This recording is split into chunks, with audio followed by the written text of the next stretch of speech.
Hello and welcome to New York, welcome to the United Nations, and welcome to the interview here on France 24. Our guest today is Bilawal Bhutto. He is Pakistan's foreign minister. Thank you very much for being with us today. Thank you for having me. I want to get an update from you about the situation in your country. We've seen those terrible floods. Is the situation finally improving?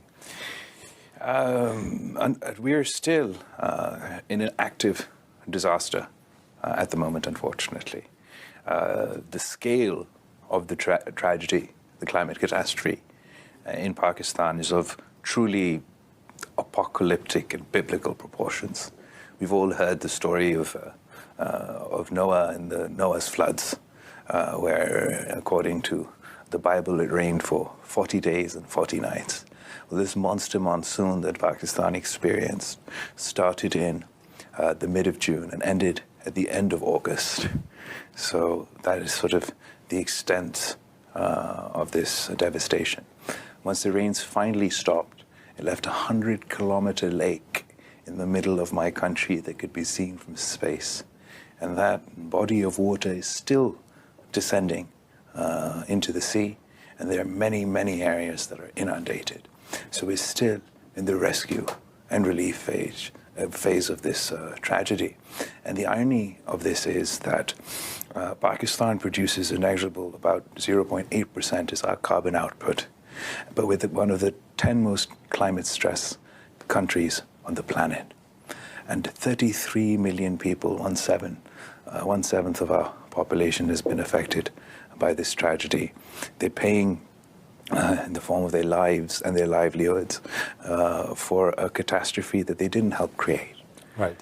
Obviously, the UN Secretary General went there. He talked about a carnage, and he said that there was one monsoon on steroids, basically what you are saying. But obviously, this has also consequences beyond the lives that were taken, sadly, in terms of agricultural output at a time when the world is already in dire straits on this issue. Absolutely. So this is a compounding catastrophe. It's sort of a perfect storm. We have the immediate impact of the floods, which unfortunately cost 1,500 lives, a third of which are children. Then amongst these 33 million people who've been affected, 600,000 are pregnant women that have to give birth in the next couple of months. We face the threat of an epidemic of waterborne diseases as a result. So we're going to have a health catastrophe as well.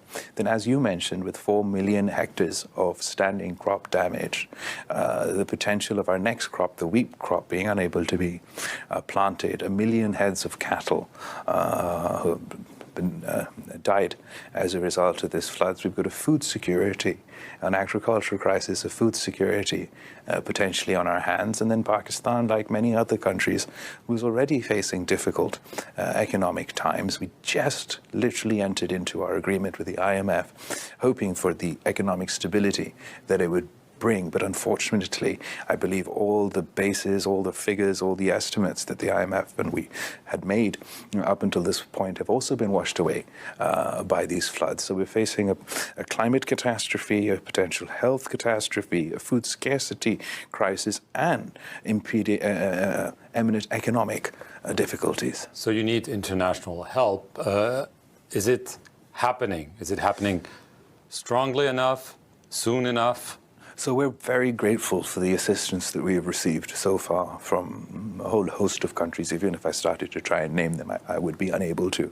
But I think our message is that we're not seeking, we don't want to beg, we don't want aid, we want justice.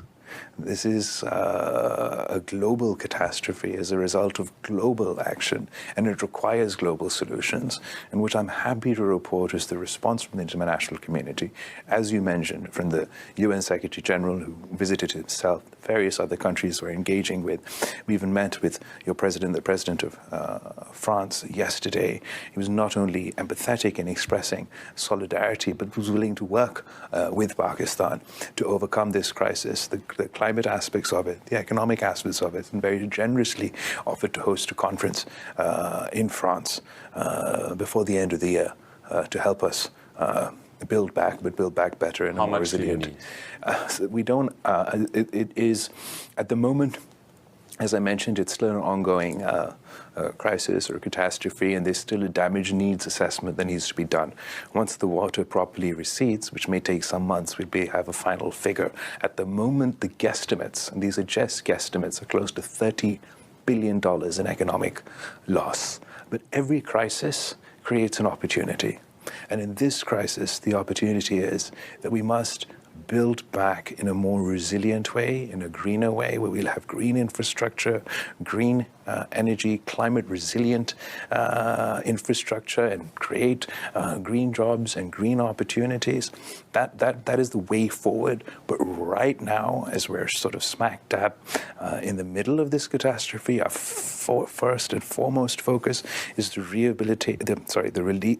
and rescue. And as we go forward and enter into the rehabilitation and rescue phase, rehabilitation and reconstruction phase, we can think about these things.